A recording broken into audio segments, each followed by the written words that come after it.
बड़ा? आई तो दुनिया में मंदिर सबसे बड़ा। जो मंदिर सबसे बड़ा तो धरती पे काहे पड़ा? आई तो सबसे बड़ा धरती। जो धरती बड़ी है तो शेषनाग पे काहे खड़ी?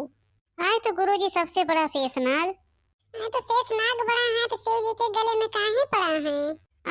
अब समझ में आएगा, सबसे बड़ा शिव जी। तो शिव जी बड़ा है तो कैलाश पर्वत पे काहे खड़ा है? अरे अब समझ में आएगा, सबसे बड़ा पर्वत है। पर्वत बड़ा है तो हनुमान जी के अंगुली पे काहे पड़ा है? अरे तो हनुमान जी बड़ा है। हनुमान जी बड़ा है तो राम जी के चरण में काहे पड़ा है? अरे समझ में आएगी, सबसे बड़ा राम जी। तोरे सबके कुछ ना आवत। राम जी बड़ा है तो काहे रावण के पीछे पड़ा रहे?